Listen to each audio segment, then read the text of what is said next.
customers where they are, speaking to our clients' customers where they are, in the moment, that sort of thing.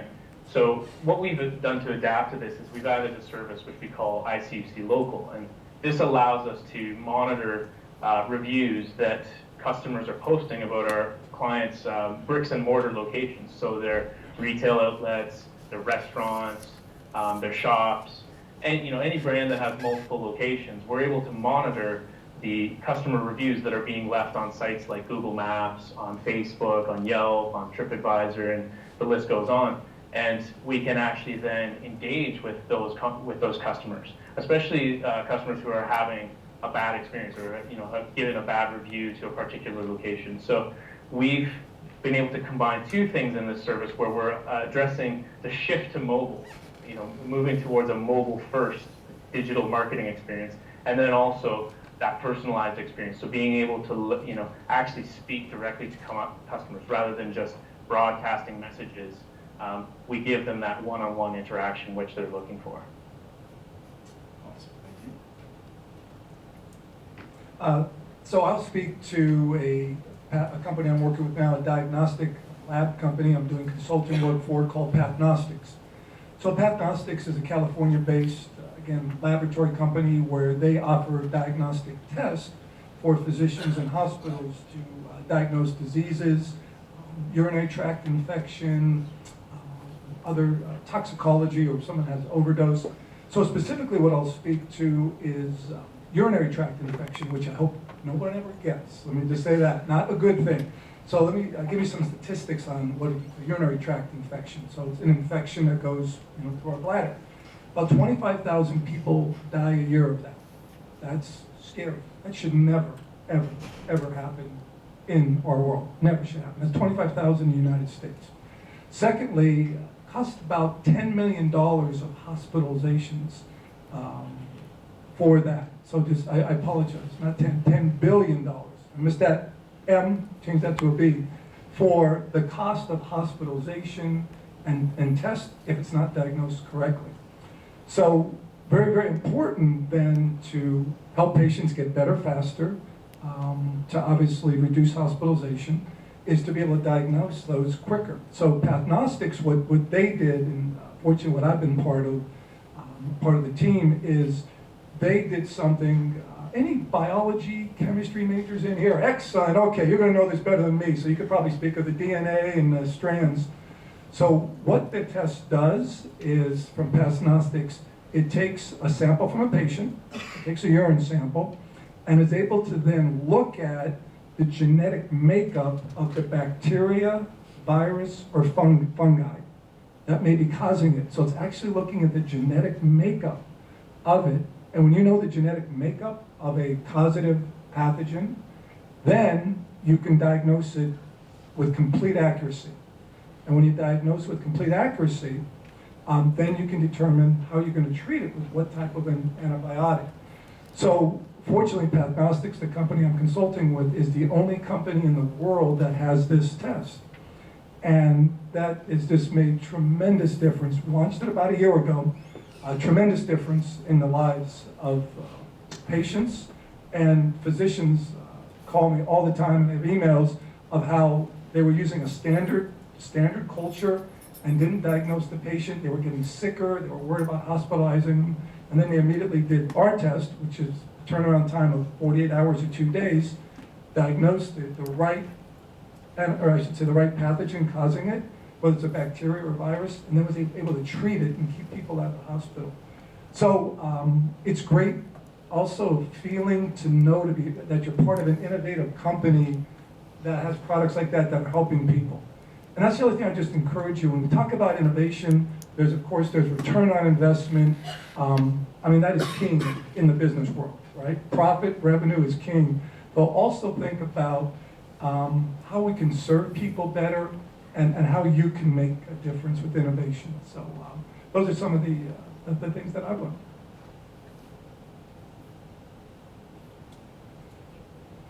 Well, it's interesting to see how how many advancements we've had in the artificial intelligence section. So for our industry, for the truck industry, that includes autonomous vehicles. that includes big data. And so I'm not part of that group at Peterbilt for autonomous vehicles, but I know that we have a group of people working on that. And it's amazing all the things that that are coming out of that. I think we already have systems in place that can detect driver fatigue. That's one example. And also another area is augmented reality. That's pretty interesting how we can use that, like when we're servicing our vehicles or whatnot. So that's some really, really cool things we are working on. And big data, just being able to analyze a ton of data in a really efficient way. So that's.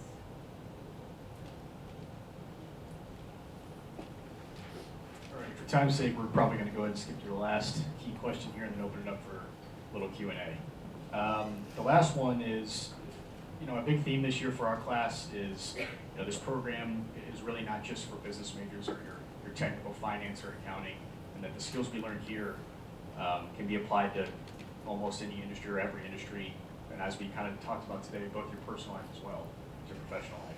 So the next question kind of leads and is based off of that, as far as, everybody's going to be asked to solve problems and make new plans or think nimbly. How do you recommend we do that in today's job market, and how is it going to help us, be competitive in the marketplace? Well, some of these qualities we've talked about, and I'll start with, again, be curious and be courageous. That's number one, critical quality. Number two is there's something called learning agility. Have you learned anything, taught in any of the classes about something called learning agility? Okay, well, learning agility is what companies measure right now. So companies, when they're hiring and they're promoting, they measure what's called learning agility. And there are different types of learning agility. There's mental learning, there's mental agility, which is that. There is change agility, there's innovation agility, and then there's what's called kind of business acumen or acumen. So where I'm going with that is to show that you have agility in being an innovative thinker. And it used to be, if we think about the most creative people who come up with the innovative ideas, right? Well, now, really we're all charged to do that, and every company is looking for someone who's an innovative thinker. So we just encourage you, again, to be looking at that and be thinking about that. The other thing I would encourage you to do is to, and again, it's going to be a professional and respectful challenge, to come up with some small test or idea. Whether it's in your class, something to improve something in one of your classes, if you're working during the year or something, and pilot it and just test it. And we've talked a lot about that, so that you could get some agility in showing that I've developed an innovative idea, I've tested it, I learned from it, and companies will love to see that. So you could practice that right now. So those are just some of the things in addition to what we've shared that I may recommend. All right, so just to add to that, so if you're not failing, you're not growing. So once again, make sure that you try new things. Failure, it's okay. Learn from it, and it'll help you grow. Also, be informed. Keep learning. Learn a new software. If you're interested in a job and you look at the requirements and you see that it requires, for you to know certain software, download it. For example, Peterbilt, some of the engineers use ProRead. So if you want to work for Peterbilt and you don't have that ProRead experience and you haven't taken a class, download the student version. Do a simple thing and show that you've done it when you go and get an interview. Don't just wait for the job to land in your lap and expect that they're going to give it to you just because you showed up. Also, something that I'd like to do a lot, and I think I've learned a lot from this, is listen to podcasts. There's really, really good podcasts out there. You have How I Built This from NPR. You have Tim Ferriss, who interviews a lot of billionaires. So that will keep you informed and on top of latest technology, latest processes and whatnot. And something that I learned, I mean, to be innovative, you can do things like short term, you make changes, but also kind of have like a 5-year goal. And something that I've heard that works really, really well is if you write down, like, what do you think your life would look like in 5 years? Like, details of what you think.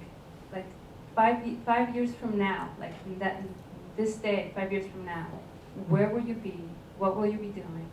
And all the details. And look at that every year, and you'll see a lot of changes happening in your life because you did that. So that's all I got. Right, so I'm gonna finish off with an explorer analogy.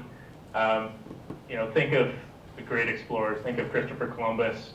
When they set off, they had a hunch that the world was, that the Earth was round and not flat, and they actually wanted to find a quicker trading route to East Asia for spices and whatnot, things that they could sell for a lot of money in Europe.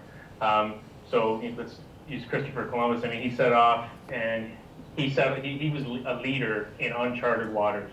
And I think as an innovator, you really need to be that leader in uncharted waters. And sometimes it's a bit of a leap of faith. I mean, you do operate quite a bit on your gut feeling of things. I mean, you want broad exposure, you want broad knowledge, you want to be able to synthesize and associate a lot of different ideas, different problems, and bring them together to create, that solution, to find that new land, so to speak.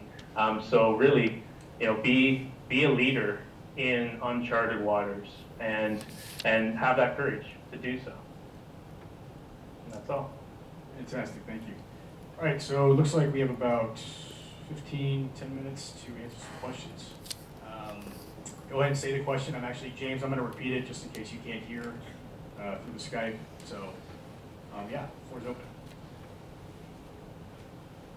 My name is Austin French. I'm a senior studying business analytics, and my question is actually for you, Mr. Carson, about how to have not just establish a competitive edge, but maintain it, specifically like a growing or many innovative things going on in the medical field. I think you talked about is kind of your examples of personalized medicine, how DNA samples and things like that are that company that you're consulting. How do they not only establish that competitive edge over other companies, but how do they maintain it? Sure. James, everybody hear that? Would you like me to Yep. repeat? Okay. No, it's good, thank you. Excellent question. So the first thing I'll say is that they invest very heavily in R&D. So, for instance, invest approximately 18 to 20% of all revenue dollars back into research and development. So it's expensive to come up with innovative ideas, and you do have to have a lot of test and learns. So that's number one. That's very critical. Number two is to make sure you have really good patent protection. Really good. So as you could probably appreciate, you could pick up any newspaper, you can look on the internet and see all kind of patent infringement lawsuits and people challenging patents. So you have to have really good patent attorneys, and you have to have rock solid copyright and patent against it. And I'll mention that because we're actually seeking our patent. So we don't have the patent yet. Something we think about every day, though we'll have it by the end of this year. Though the good news is there's no other company we're aware of that has the technology that we have. So I would say invest in research and development, have a really strong patent. And then the third one, and we've talked about it, is promote a culture of innovation. So promote that within all levels of the organization to come up with innovative ideas. So those are the three things that I think give it more sustainability in the marketplace. Awesome. Edgar? My name is Edgar Rangel. I'm a finance major and a leadership major. I have a personal question on patents. Because I believe patents are really innovation. Because I know companies invest a lot of money into patents, but once you have a successful product, it doesn't allow people to innovate on that product and make it better. So what is your mindset again, I guess it'll be my show on patents, and I'll kind of preface that. I am not a patent attorney, though I'll tell you, here's why. I'll give you an idea of why it's important. Okay, so what country has the most technological advancements in the world? The United States. It's not even close. It's not even close. What's one of the countries that, out of, I'll say, all due respect, does not have much innovation? It's actually not as much in the United States, and that's India. And I will say one thing about that's because India does not have the patent protection laws. So in that country, very limited, they could take a product, the iPhone, as soon as it's launched, they will reproduce it, and there's no patent protection. So that does not give incentive to companies to invest the billions of dollars necessary for innovation and to develop novel ideas that are going to help people, improve lives, make people live longer. You do have to have, I believe you do have to have an incentive to do that because it's expensive. And I'll say out of all due respect, where that investment comes from, it comes from the private sector. It comes from corporations. That's really where it comes from, the bulk of it. Now our government, the US government does invest in some innovation, but if you look at the bulk of it, it comes from the corporate environment, and that's because there's a financial reward to do that. So I'll be the first to say I'm biased on that. I freely admit that because I am a capitalist, and I believe capitalism spurs innovation, which makes our life better. So, does that answer your question? Yes, sir. Thank you. You're welcome. Actually, it's somebody's birthday today, I forgot to mention. Mario, DSD Mario. So he's going to get a birthday question since he's an engineer. He's going to ask Brisa. So Mario, stand up and ask your question, your birthday question. Hello everyone, my name is Mario, mechanical engineering technology major with a minor in math and physics. I'm senior. I guess my question would be, just like as an engineer, what are some like, I guess, casual activities you do to like de-stress? Because like after like all the physics and math and like what is like what like you expect or is it just like you feel like I guess like slow down to like the everyday work out? A good glass of wine. Good one. That's one thing. Another would be exercise, and just you know, it makes a huge difference if I can make it to the gym in the morning. My day feels different. And something that I've noticed that's trending, like things that I've listened to podcasts and people do, successful people do, is meditation. I have not gotten to that yet, but that's something that I want to get into. Apparently that helps a lot to de-stress and have a clear mind when you approach your job and any other problem.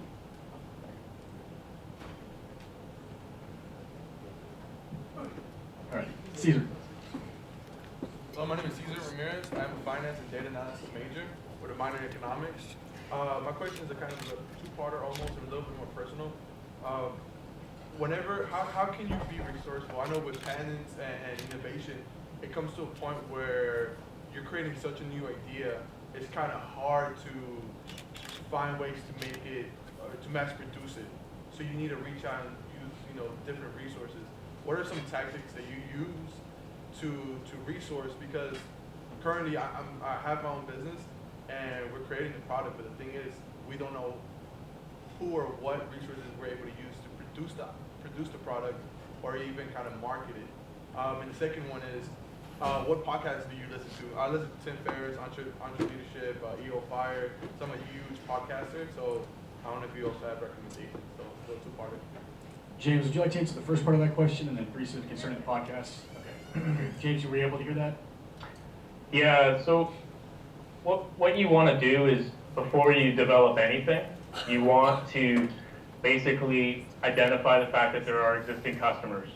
So one of the easiest ways to do that is to create a test Google ad that actually drives to a landing page, and really all you need is a little bit of information about the product, and then basically a sign-up form, which can just be an email address where you ask them, hey, do you want to find out more information about this? Give us your email address.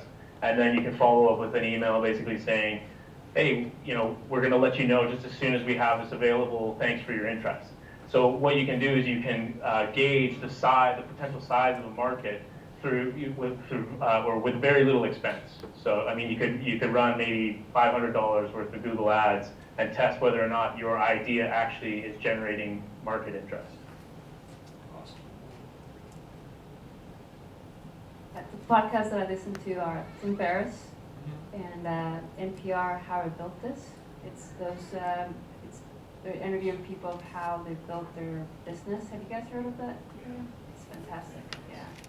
And what else? I think those are the main two things that I listen to, and TED Talks, of course, Okay. yeah. Probably have time for one more question. Maybe two more. Let them all go first and then catch you in the front here. Amal Farouk, biology senior. I had a question. Since you worked in the medical sales industry, do you think that innovations, technological innovations, such as ones that speed up the diagnostic processes, do you think that devalues or depreciates the patient-physician relationship? Great question, and actually what I think it does, it actually enhances the relationship between the physician and the patient. And here's why. So we've all probably been a patient at some point. If not, we will be. When we go into a doctor's office, there's some fear in there. There's fear of the unknown. You may have the flu. You may be there for some pain. Or you may have been in an accident. So there's fear. So one of the key components is that physician to be able to effectively diagnose what's occurred, and then to give you peace of mind that he or she can treat you effectively and get you back on your feet. So very, very important. And what advancements in diagnostic testing does, it allows that process to be faster diagnosis.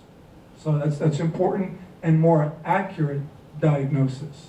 So that's extremely critical on that point. So I think actually technology enhances the relationship between the physician and the patient when it's used, as I said, to diagnose faster and diagnose more accurately to get somebody on their feet faster.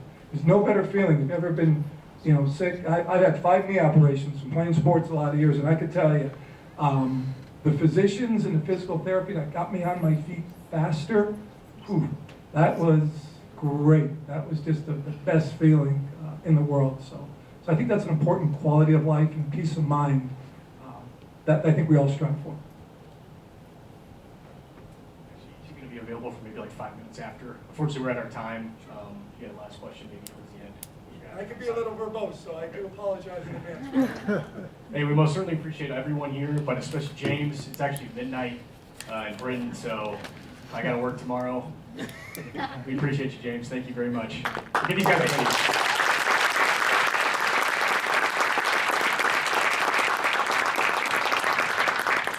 We have some goodies for these guys, and James, yours is going to be in the mail.